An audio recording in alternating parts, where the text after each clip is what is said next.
l'affaire a bruité au second semestre de l'année 2020. Notamment les journaux Le Monde et The Guardian ont révélé, à travers une enquête, l'espionnage de certains prélats et acteurs de la société civile au Togo. À lire aussi, Serail, ce proche de Faure qui est l'homme le plus riche du Togo. Quelques mois après, l'affaire de cyberespionnage refait surface, avec l'élargissement de la couche cible à des journalistes. Une approche du pouvoir de Lomé, à l'analyse, bien curieuse et à bien d'égards. Dans les détails, l'enquête publiée, le dimanche 18 juillet 2021, par un consortium de 17 médias internationaux révèle que le logiciel Pegasus, créé et vendu par une société israélienne a permis à, au moins 7 gouvernements africains, d'espionner des journalistes et des activistes. Ce consortium de médias internationaux cite nommément l'Algérie, la République démocratique du Congo, l'Égypte, le Maroc, l'Ouganda, le Rwanda et le Togo.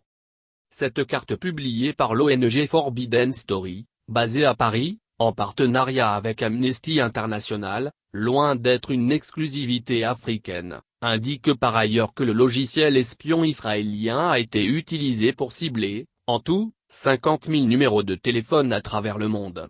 Lesquels appartiennent à des militants de courants dissonants, des journalistes et des leaders politiques. Cette liste qui remonte à 2016, informe BBC, inclut les numéros d'au moins 180 journalistes dont ceux de La Voix. Outre les journalistes, l'espionnage par Pegasus, selon l'agence France Presse, a aussi ciblé 600 hommes et femmes politiques, 85 militants des droits humains ou encore 65 chefs d'entreprise.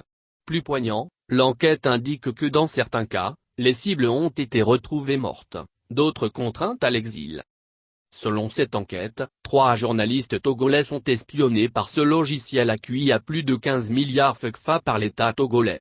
Il s'agit, d'abord du journaliste d'investigation et directeur de publication du journal L'Alternative, Ferdinand Haïté, ensuite de l'ancien directeur du groupe de presse Sud Média, notamment de la défunte LCF, Luc Abaki dont on connaît la proximité avec l'ancien ministre d'État en charge de l'administration territoriale et directeur de cabinet du chef de l'État, Pascal Bodjona, tombé entre-temps en disgrâce auprès du prince, puis de Carlo Quetou, directeur de publication du journal L'Indépendant Express dont la justice a récemment ordonné le retrait de récépissé, dans la fameuse affaire de vol de cuillères dorées.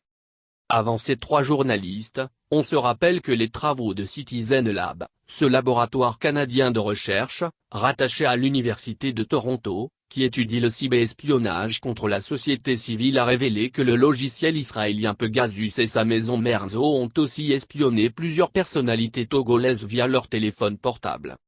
4 noms ont été révélés, notamment l'opposant Raymond Oundjo, 2 religieux, le père Afonion et Monseigneur Alonou, président de la conférence des évêques du Togo.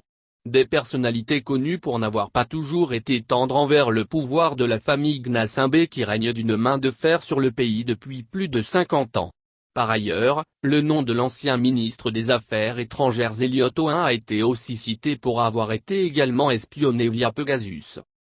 Si le profil et le choix des cibles ne semblent visiblement pas anodins, pour nombre d'observateurs avisés, l'approche paraît tout de même bien curieuse, sinon indignante. Et pour cause.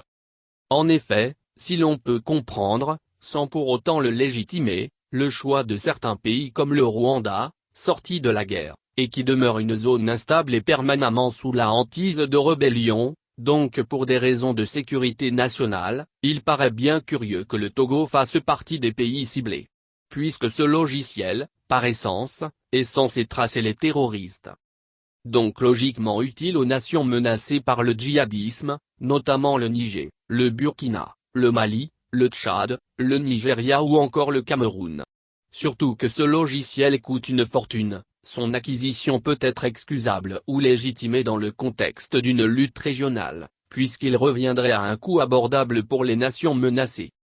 Mais alors, l'on sait que le Togo n'est nullement menacé directement par le terrorisme, si ce n'est la politique bligne-bligne de Lomé et son régime, juste dans le but de taper dans l'œil de Paris.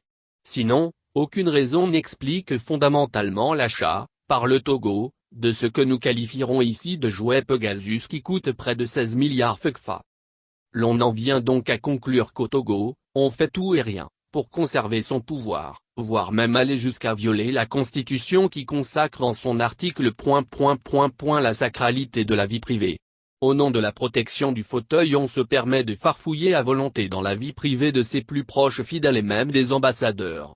Sinon, a-t-on réellement d'un tel investissement pour tracer un simple journaliste qui ne dispose que de sa plume pour combattre un régime qu'il juge englué dans la malgouvernance? C'est aux premières heures de la démocratisation que les journalistes exerçaient dans la clandestinité. Mais aujourd'hui, tout se sait tracé à la minute. Les sièges, domiciles, comptes bancaires sont facilement traçables par les pouvoirs publics. Alors, de quoi a-t-on autant peur, si on sait qu'il existe 1000 moyens traditionnels et conventionnellement plus corrects, si réellement le pouvoir de Lomé entend tracer quelqu'un? Somme toute, c'est encore une mauvaise publicité de plus que le Togo se fait. Mais ce feuilleton paraît tout de même plein d'enjeux quand on sait que même les proches de Faure, y compris des représentants diplomatiques, des securocrates, nombre d'entre eux sont tracés. À quelle fin concrètement? L'on attend la suite.